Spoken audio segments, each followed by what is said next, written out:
प्यारे बच्चों, सुधी हिंदी क्लासेस में आपका हार्दिक स्वागत है।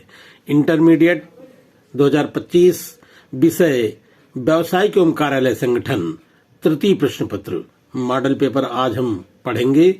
यदि आप चैनल पर पहली बार हैं तो सब्सक्राइब जरूर करें, अपने दोस्तों को ज्यादा से ज्यादा शेयर करें, वीडियो को लाइक करें। इसमें पहला प्रश्न, दूसरा प्रश्न और तीसरा प्रश्न 8-8 अंक का आता है और 4 से लेकर के 21 प्रश्न तक 2-2 अंकों का पूछा जाता है। पहला प्रश्न अनिवार्य होता है, दूसरा और तीसरे प्रश्न में अथवा करके पूछा जाएगा। तो पहला प्रश्न है, लखनऊ के सर्वश्री मोहनलाल ने सर्वश्री साजन श्री एंड कंपनी रायबरेली को निम्नलिखित माल बेचा। 30 स्थान 50 मीटर प्रति थान है सूती कपड़ा, दर है 30 रुपए प्रति मीटर। दूसरा है 20 स्थान 40 मीटर प्रति थान टेरिकाट है कपड़ा, रुपया 25 प्रति मीटर। अगला है 25 दर्जन चादरें, दर है रुपया 50 प्रति चादर। 100 रुमाले, दर है रुपया 8 प्रति रुमाल। व्यय निम्नलिखित हैं। पैकिंग व्यय 40, गाड़ी से ढुलाई 50 रुपए, रेल भाड़ा रुपया 200, बीमा रुपया 40, क्रेता को 10% व्यापारिक छूट दी गई। 15 दिन के अंदर भुगतान करने पर 2.5% नगद छूट का आश्वासन दिया गया। CGST की दर 14% व SGST की दर 14% मानिए। उचित प्रारूप में बीजक तैयार कीजिए। इसका प्रारूप है, उत्तर है मैसर्स मोहनलाल। GST नंबर कोई भी डाला जा सकता है, 1 2 3। फोन नंबर कोई भी डाला जा सकता है। उसी तरह कोड है 3 अंकों का। दाहिनी ओर आलमबाग लखनऊ, जहां से माल तुम भेज रहे हो। आलमबाग लखनऊ। डेट कोई भी डेट डाल सकते हैं। दिनांक 20 जनवरी 2020 यहां पर पड़ा हुआ है। बीजक संख्या 2022/12, आदेश संख्या 211/12। सेवा में सर्वश्री Sajan Shri and company, Indira Nagar Raebareli, GST number 123। शर्तें 15 दिन के अंदर नगद भुगतान करने पर 2.5% नगद छूट का आश्वासन है। ये प्रारूप है, इस प्रारूप में इसे बनाया जाएगा। 30 स्थान सूती कपड़ा 50 मीटर प्रति थान, रुपया 30 प्रति मीटर। तो इसको 30 स्थान को 50 मीटर से पहले गुणा करेंगे और उसके बाद जो आएगा 30 मीटर से गुणा कर दिया जाएगा तो वह 45,000 हो जाएगा। दूसरा है 20 स्थान टेरिकाट 40 मीटर प्रति थान। तो पहले 20 गुणे 40 करेंगे, उसके बाद में गुणे 25 करेंगे, क्योंकि दर जो है 25 प्रति मीटर है, रुपया 25 प्रति मीटर। तो उसमें 20,000 आएगा।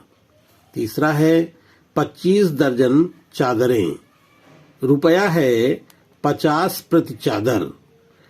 25 दर्जन है, इसलिए 25 को पहले दर्जन से गुणा करेंगे, अर्थात 12 से गुणा करेंगे और उसके बाद 50 से गुणा कर देंगे तो आएगा 15,000।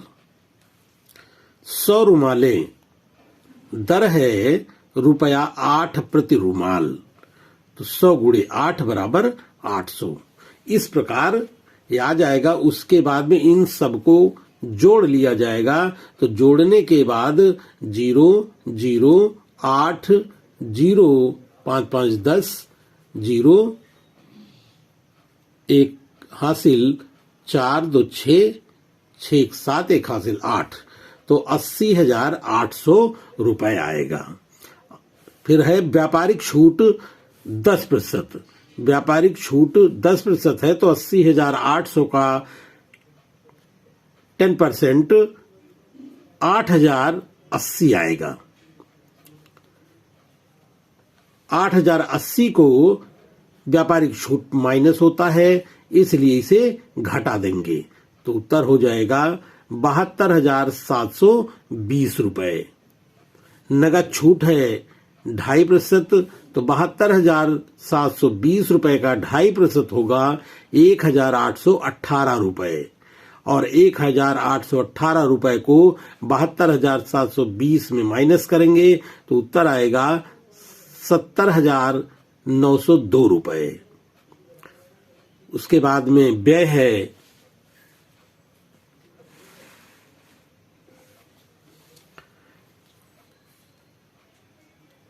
70,902 रुपए। अन्य व्यय जो हैं इसमें जैसे पैकिंग व्यय 40 रुपए, गाड़ी से ढुलाई 50 रुपए, रेल भाड़ा 200 रुपए, बीमा 40 रुपए। ये इतना जितना भी अन्य व्यय हुआ है इसे जोड़ लिया जाएगा। जोड़ने के बाद आएगा 330 रुपए। 330 रुपए को जो ऊपर है 70,902 रुपए, इसे जोड़ दिया जाएगा। जोड़ने पर आ जाएगा 71,232 रुपए। CGST 14%, जब 71,232 रुपए का निकालेंगे तो आएगा 9,912 रुपए 48 पैसे। फिर SGST जब निकालेंगे यही 71,232 रुपए का, तो भी आएगा 9,972 रुपए 48 पैसे। इन दोनों को जोड़ लिया जाएगा तो आ जाएगा 19,944 रुपए 96 पैसे। उसके बाद में इन दोनों को जोड़ लिया जाएगा तो 6 9 4 2 6 4 3 7 9 2 11 का 1 हासिल 1 9 1 10 1 11 का 1 हासिल 1 7 1 8 1 9, तो हो जाएगा 91,176 रुपए 96 पैसे। यह हमारा उत्तर हुआ। तो बाईं ओर लिखेंगे भूल चूक लेनी देनी और कृते सोहनलाल लखनऊ। ये हमारा बीजक तैयार हो गया। इस प्रकार बीजक का सवाल लगाया जाएगा। दूसरा प्रश्न है, कार्यालय में श्रमवाद समय बचाने वाले यंत्रों से आपका क्या आशय है? इनके प्रयोग के क्या उद्देश्य हैं? इसका उत्तर है, व्यापार एवं उद्योग में यंत्रों का बहुत बड़ा महत्व है। आधुनिक युग में समय का बहुत महत्व है। कहा जाता है व्यापार में समय ही धन है, अतः व्यापार में समय का उचित उपयोग करना चाहिए। यंत्रों के प्रयोग से कठिन कार्य भी सरलता पूर्वक समय से किया जा सकता है। जैसे विज्ञान ने उन्नति की, उसी प्रकार व्यापार में भी उन्नति हुई। वैज्ञानिक यंत्रों की सहायता से मनुष्य को अपने शरीर से कम काम करना पड़ता है। अधिकांश कार्य स्वचालित मशीनों की सहायता से किया जाता है। अगला पॉइंट है, कार्यालय यंत्रों का आशय।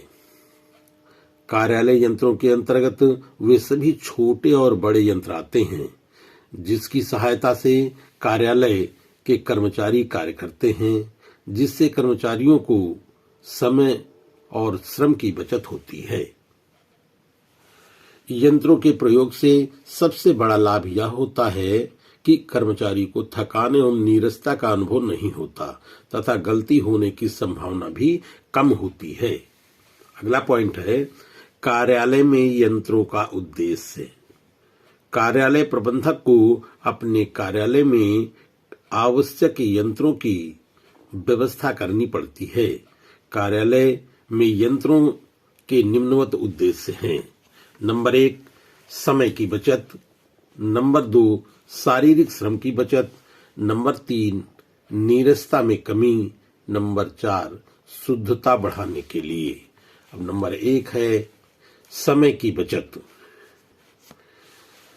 कार्यालय में यंत्रों के प्रयोग का मुख्य उद्देश्य कार्यालय में काम करने वाले कर्मचारियों के श्रम की बचत करना है। नंबर 2 है शारीरिक श्रम की बचत। यंत्रों की सहायता से काम करने में केवल कर्मचारियों का समय ही कम नहीं लगता बल्कि कर्मचारियों के शारीरिक श्रम की भी बचत होती है, क्योंकि यंत्र की सहायता से किया गया कार्य शीघ्र हो जाता है। नंबर 3 है नीरसता में कमी। यंत्रों का प्रयोग उन कार्यों में लाभदायक होता है जो बार बार दोहराए जाने की प्रकृति के होते हैं और नीरस होते हैं। इन कार्यों को कर्मचारी भी करना पसंद नहीं करते क्योंकि इसमें थकान जल्दी आती है। इसलिए इन कार्यों को करने में यंत्रों का विशेष महत्व होता है, जैसे जोड़ना, घटाना, गुणा करना, भाग आदि इसी श्रेणी में आते हैं। नंबर 4 है शुद्धता बढ़ाने के लिए। यंत्रों के प्रयोग से कार्य अधिक शुद्ध एवं साफ होता है, क्योंकि मनुष्य द्वारा किए गए कार्य की अपेक्षा यंत्रों के प्रयोग से गलती होने की संभावना बहुत कम रहती है। इसी में अथवा करके दिया रहेगा प्रश्न, यंत्रों के प्रयोग से होने वाले लाभ व हानि पर प्रकाश डालिए। तो इसका उत्तर है कार्यालय में यंत्रों के प्रयोग से लाभ।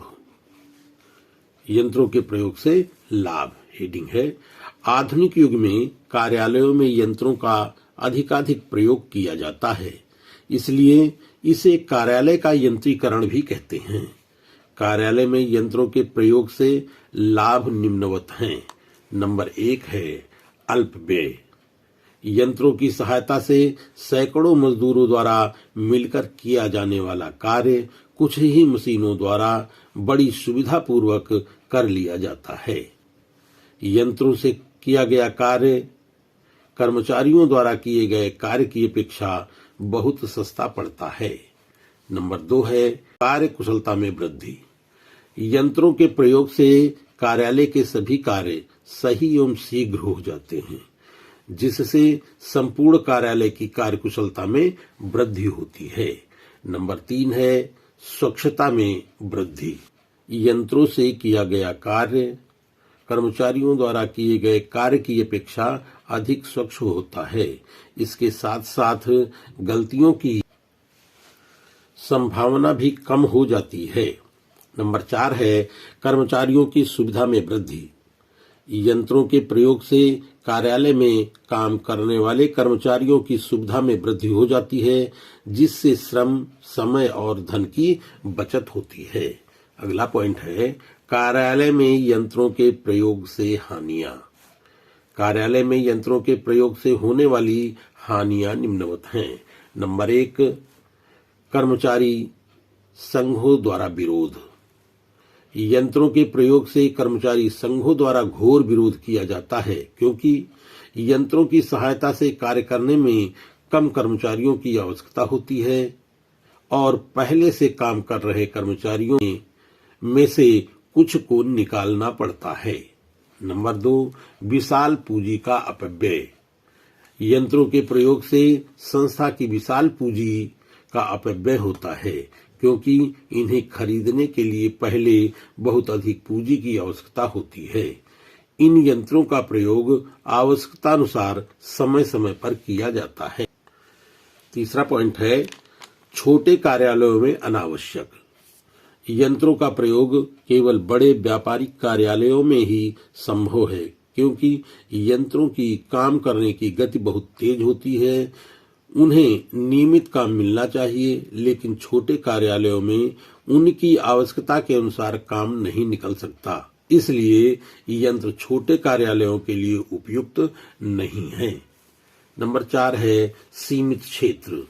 कार्यालय में यंत्रों का प्रयोग उन्हीं कार्यों के लिए किया जाता है जो नीरस होते हैं, थकान उत्पन्न करते हैं अथवा जिनमें बहुत अधिक मानवीय श्रम की आवश्यकता होती है, क्योंकि सभी कार्य यंत्रों के द्वारा करना न तो संभव है और न ही न्याय संगत है।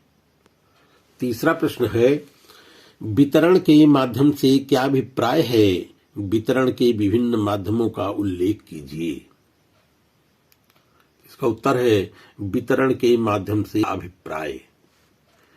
प्राचीन काल में मनुष्य की आवश्यकताएं सीमित थी और अपने स्वयं के साधनों से अपनी आवश्यकताओं की पूर्ति कर लिया करता था, परंतु जैसे जैसे सभ्यता का विकास हुआ वैसे वैसे मनुष्य की आवश्यकताओं में भी वृद्धि हुई।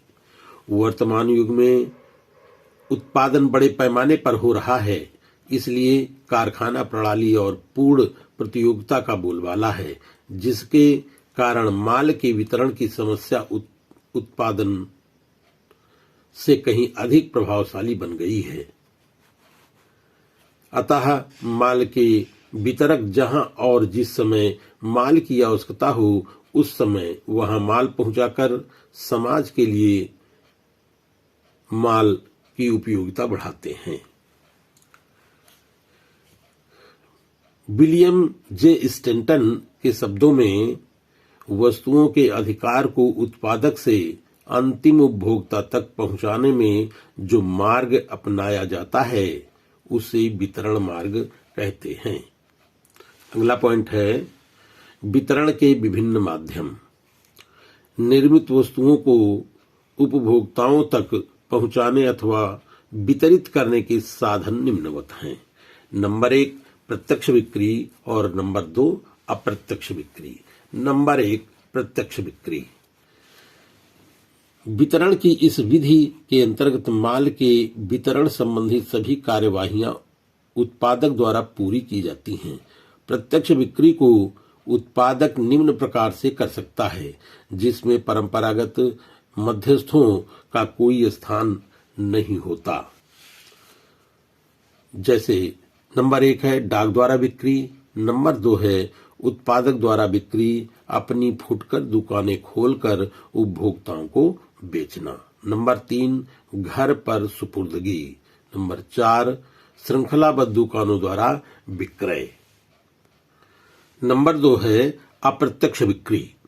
वस्तु वितरण का एक दूसरा ढंग है मध्यस्थों के माध्यम से बिक्री करना। मध्यस्थों से हमारा उन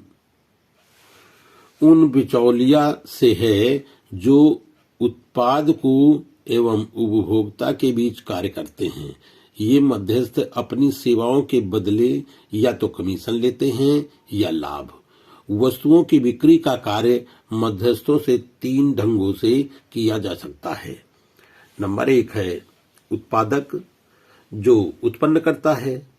थोक व्यापारी उसे कहते हैं जो बड़े पैमाने से उत्पादक से माल खरीदता है। फुटकर व्यापारी वह व्यापारी होता है जो थोक व्यापारी से अपनी आवश्यकता के अनुसार माल को खरीदता है, और उपभोक्ता होता है जो फुटकर व्यापारी से माल को लेकर के उपयोग करता है। यह चेन होती है, कड़ी होती है। तो उत्पादक, थोक व्यापारी, फुटकर व्यापारी और उपभोक्ता। दूसरा है उत्पादक, इसी में आता है एजेंट मध्यस्थ, जिसे हम बिचौलिया कहते हैं। तो एजेंट मध्यस्थ वह उत्पादक और थोक व्यापारी को मिलाता है। तो उत्पादक, एजेंट मध्यस्थ, थोक व्यापारी, फुटकर व्यापारी और उपभोक्ता। नंबर 3 है एबीसी है उत्पादक, फुटकर व्यापारी और उपभोक्ता। नंबर 1 है थोक व्यापारी। थोक व्यापारी ना तो निर्माता होते हैं, न ही फुटकर व्यापारी। वह तो दोनों के बीच में कड़ी का कार्य करता है। नंबर 2 है फुटकर व्यापारी। फुटकर व्यापारी जो माल को उसके अंतिम उपभोग के लिए उपभोक्ताओं को बेचता है। अब आता है नंबर 3 पर है उपभोक्ता। माल का उपयोग करना तथा उसकी सबसे अहम भूमिका होती है। उपभोक्ता का ही सबसे अहम कार्य होता है कि माल तो कोई बना सकता है, लेकिन थोक व्यापारी खरीद सकते हैं, फुटकर व्यापारी खरीद सकते हैं, लेकिन यदि उपभोक्ता उस माल का प्रयोग न करे तो सारा कार्य बेकार हो जाता है। एजेंट मध्यस्थ। एजेंट मध्यस्थ का आशय उन बिचौलिया से होता है जो उत्पादक और उपभोक्ता के बीच कमीशन के आधार पर कार्य करते हैं। लाभ के लिए नहीं, बल्कि कमीशन के लिए वस्तुओं और सेवाओं के विनिमय एवं हस्तांतरण में सहायता करते हैं। इनका कार्य केवल एजेंट के रूप में कार्य करना और वस्तुओं का उपभोक्ता और उपयोगकर्ता तक पहुंचाने में सुविधा प्रदान करना होता है। एजेंट मध्यस्थों के महत्वपूर्ण प्रकार निम्न हैं। नंबर 1 है कमीशन एजेंट। नंबर 2 है दलाल या ब्रोकर। नंबर 1 है कमीशन एजेंट। कमीशन एजेंट वे मध्यस्थ होते हैं जो क्रेता और विक्रेता को एक जगह मिलाते हैं और उन्हें सौदा करने में सहायता करते हैं। जब वह दोनों पक्ष के बीच सौदा तय करवाने में सफल हो जाता है तो तय किए गए सौदों की मात्रा के आधार पर अपने प्रधान से कमीशन लेता है। नंबर 2 है दलाल या ब्रोकर। दलाल या ब्रोकर वह एजेंट होता है जिसका कार्य क्रेता और विक्रेता के बीच सौदा तय करना है और इसके लिए अपना पारिश्रमिक लेना है, जिसे दलाली कहते हैं। इसी में अथवा करके दिया रहेगा और इसी मॉडल पेपर से तुम्हें बहुत सारे क्वेश्चन पेपर में मिल जाएंगे। इस चैनल पर कई वीडियो पड़े हैं, अगर उन सभी वीडियो को आप देख लेंगे तो पेपर में एक भी प्रश्न ऐसा नहीं आएगा जो कि इस मॉडल पेपर से या इन मॉडल पेपरों में न मिल जाए। इसलिए सभी वीडियो को देख लीजिएगा। प्रश्न है वितरण के माध्यम के चुनाव में निर्णायक तत्व कौन कौन से हैं? उत्तर है वितरण के माध्यम के चुनाव में निर्णायक तत्व। वितरण की श्रृंखला के चुनाव को प्रभावित करने वाले तत्वों को 5 भागों में बांटा गया है। नंबर 1 निर्मित वस्तु से संबंधित तत्व। नंबर 2 बाजार संबंधी तत्व। नंबर 3 ग्राहक संबंधी तत्व। नंबर 4 मध्यस्थ संबंधी तत्व। नंबर 5 निर्माता संबंधी तत्व। नंबर 1 निर्मित वस्तुओं से संबंधित तत्व। निर्मित वस्तु संबंधी तत्व निम्न हैं। नंबर 1 प्रति इकाई मूल्य। आमतौर पर जो वस्तु जितनी महंगी होगी उतनी ही उसकी मांग कम होगी। व्यवसायकर्ता इन वस्तुओं को स्वयं अपने ग्राहकों को बेचता है। नंबर 2 वजन तथा आकार। वजनदार अथवा अधिक स्थान घेरने वाली वस्तुओं को एक स्थान से दूसरे स्थान पर ले जाने के लिए अधिक ढुलाई भाड़ा पड़ता है। नंबर 3 नाशवान वस्तुएं। आमतौर पर नाशवान वस्तुएं कम से कम मध्यस्थों के हाथ से गुजरना चाहिए, क्योंकि जितने ज्यादा मध्यस्थ होंगे उतना ही माल पहुंचने में देरी होगी। नंबर 2 बाजार संबंधी तत्व। बाजार संबंधी तत्व निम्नवत हैं। नंबर 1 बाजार का आकार। यदि किसी वस्तु का व्यापार सारे देश में फैला है तो उसकी बिक्री भी बहुत बड़े पैमाने पर होगी, जैसे कपड़ा, दवाइयां आदि। नंबर 2 है औद्योगिक बाजार। औद्योगिक बाजार में जहां माल के क्रेता औद्योगिक संस्थाएं होती हैं, माल का क्रय प्रत्यक्ष रूप में किया जाता है। नंबर 3 है ग्राहक संबंधी तत्व। वितरण की श्रृंखला की अंतिम कड़ी ग्राहक है, अतः उसकी रुचि अरुचि भी वितरण की श्रृंखला को प्रभावित करती है। नंबर 1 इसमें है ग्राहकों की संख्या। यदि किसी वस्तु के ग्राहक गिने चुने व्यक्ति हो तो निर्माता उन्हें अपने माल स्वयं बेच सकता है। इसके विपरीत यदि ग्राहकों की संख्या बहुत अधिक है तो सभी ग्राहकों तक पहुंचने के लिए उसे अन्य मध्यस्थों की सहायता लेनी पड़ेगी। नंबर 2 है क्रय का आकार। यदि संबंधित वस्तु बड़े पैमाने पर खरीदी जाती है, जैसे औद्योगिक संस्थाओं के द्वारा खरीदी जाने वाली वस्तुएं, तो उन्हें प्रत्यक्ष बेचना ठीक रहता है। इस स्थिति में बिक्री लागत अधिक नहीं आती। नंबर 4 है मध्यस्थ संबंधी तत्व। इसमें निम्न तत्व महत्वपूर्ण भूमिका निभाते हैं। नंबर 1 मध्यस्थों की उपलब्धि तथा उसके द्वारा दी जाने वाली सेवाएं। निर्माता उन मध्यस्थ व्यापारियों के माध्यम से अपना माल बेच सकता है जो उस प्रकार का माल खरीदते व बेचते हों तथा उसके माल का लेन देन करने के लिए तैयार हों। मध्यस्थों के बारे में निर्णय लेते समय यह भी देखना चाहिए कि निर्माता उनसे क्या सेवाएं लेना चाहते हैं और उन सेवाओं को देने के लिए वे तैयार हैं या नहीं। नंबर 2 बिक्री की संभावनाएं।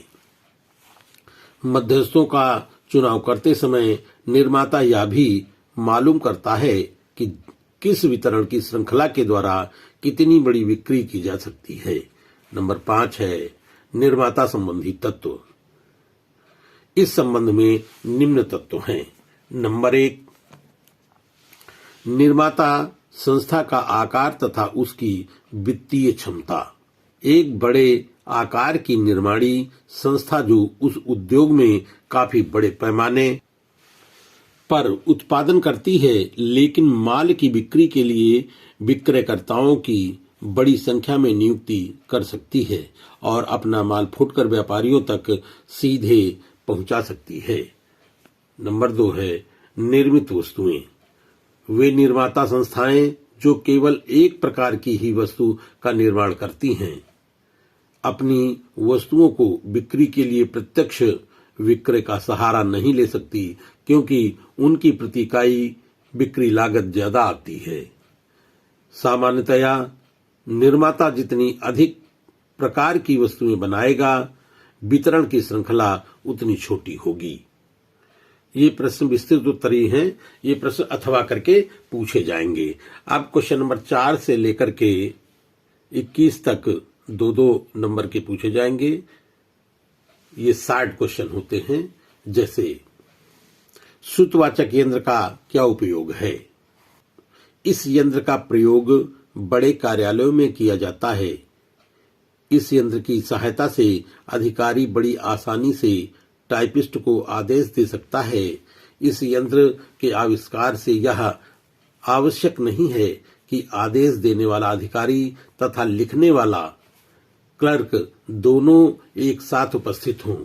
इसमें अधिकारी अपनी सुविधा के अनुसार इस यंत्र पर बोल देता है और इस यंत्र पर उसी गति में लिख जाता है। क्लर्क अपनी सुविधा के अनुसार यंत्र चालू करके उसे सुन सकता है। इसका संचालन बिजली से होता है। यह यंत्र ग्रामोफोन रिकॉर्ड के सिद्धांत पर बना है। अगला प्रश्न है 5वां प्रश्न, साधारण कमीशन और परिशोध कमीशन में क्या अंतर है? इसका उत्तर है साधारण कमीशन संपूर्ण बिक्री पर एक निश्चित दर से दिया जाता है, लेकिन परिशोध कमीशन उधार वसूली करने वाला उसमें डूबे उधार की जोखिम उठाने वाला डेल क्रेटर एजेंट को दिया जाता है। अगला प्रश्न है वितरण के माध्यम का क्या अर्थ है? उत्तर है वितरण के माध्यम के द्वारा एक उत्पादक वस्तु को उपभोक्ता के हाथों तक पहुंचाता है। वास्तव में ये उत्पादक व उपभोक्ता के बीच की एक कड़ी का काम करते हैं। अगला प्रश्न है 7वां प्रश्न, थोक व्यापारी की 4 विशेषताएं बताइए। थोक व्यापारी की 4 विशेषताएं निम्नवत हैं। नंबर 1, बड़ी मात्रा में माल क्रय करना। नंबर 2, फुटकर व्यापारियों को विक्रय करना। नंबर 3, आर्थिक सहायता करना। नंबर 4, अधिकतर उधार माल बेचना।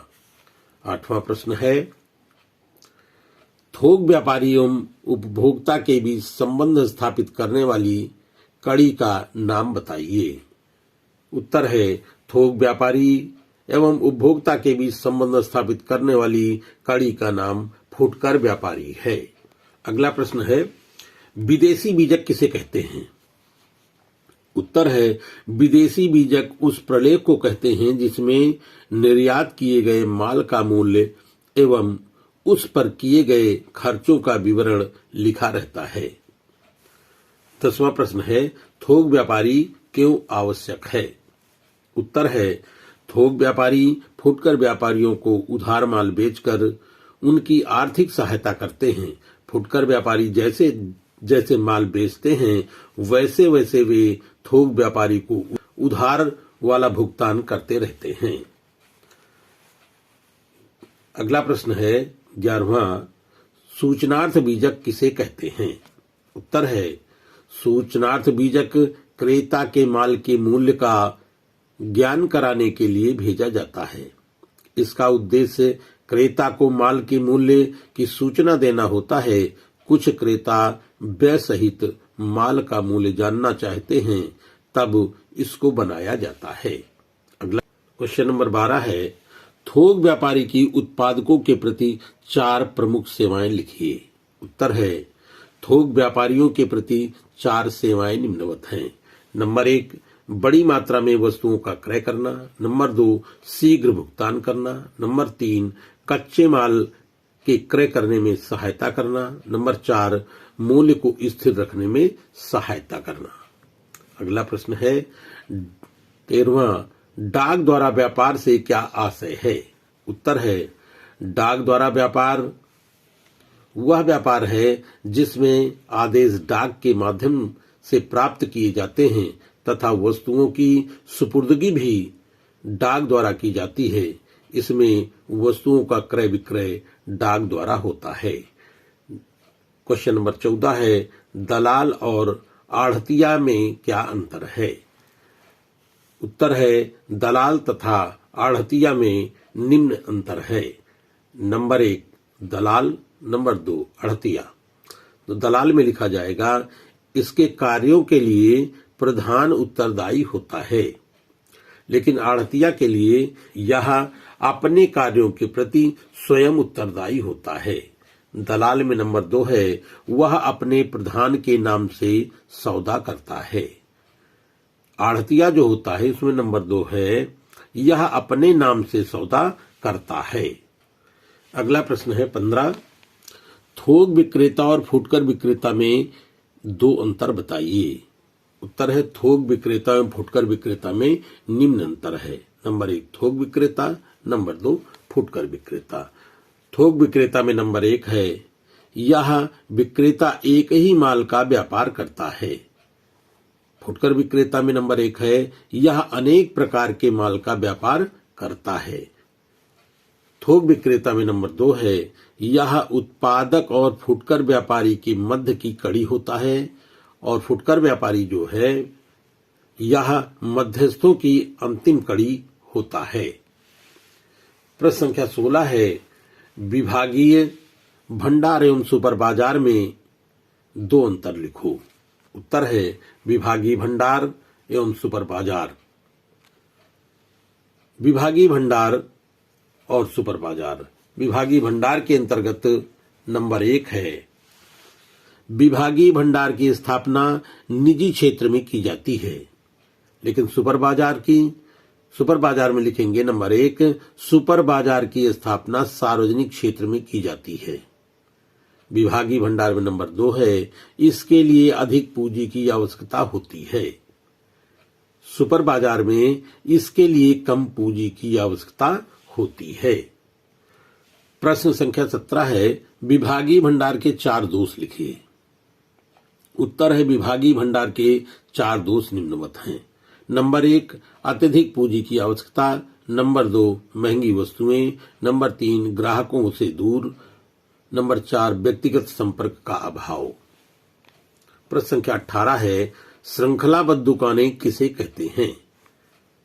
उत्तर है, एक श्रृंखलाबद्ध दुकान में एक ही प्रकार की अनेक दुकानें होती हैं, जिसका स्वामित्व केवल एक व्यावसायिक फर्म के हाथ में होता है। अगला है 19वां प्रश्न, बहुसंख्यक दुकानों के 4 लाभ बताइए। उत्तर है, बहुसंख्यक दुकानों के 4 लाभ निम्नवत हैं। नंबर 1, उपभोक्ता से सीधा संबंध। नंबर 2, जनता में विश्वास। नंबर 3, निश्चित मूल्य। और नंबर 4, प्रामाणिक वस्तुएं। प्यारे बच्चों, अपने दोस्तों को ज्यादा से ज्यादा शेयर करें, जिससे कि इसका लाभ सबको मिल सके। और इस चैनल पर इस सब्जेक्ट से कई वीडियो पड़े हुए हैं, उन सबको यदि आप देख लेते हैं तो पूरा पेपर आपको मिल जाएगा। अगला प्रश्न है, इंटरनेट विपणन किसे कहते हैं? उत्तर है, इंटरनेट विपणन कंप्यूटरों को एक साथ जोड़ने वाली ऐसी पद्धति है जो सूचनाओं को बहुत तेज आदान प्रदान करती है। यह विश्व भर में फैले कंप्यूटरों के नेटवर्कों का नेटवर्क है। लाखों करोड़ों कंप्यूटरों को एक दूसरे से जोड़ने की सुविधा इंटरनेट के माध्यम से प्रदान की जाती है। उत्पादकों द्वारा इंटरनेट के माध्यम से अपने उत्पाद बेचने को इंटरनेट विपणन कहते हैं। लास्ट क्वेश्चन है 21वां, फ्रेंचाइजिंग से क्या आशय है? उत्तर है, वस्तु के उत्पादन एवं निर्माता के द्वारा स्थापित एवं संचालित व्यवसाय किसी अन्य व्यक्ति को समान व्यवसाय संचालित करने का विशेषाधिकार प्रदान करना ही फ्रेंचाइजिंग कहलाता है। प्यारे बच्चों, इस वीडियो को ज्यादा से ज्यादा शेयर करें, जिससे कि 2025 की परीक्षा में आपको अच्छे अंक मिल सके। धन्यवाद।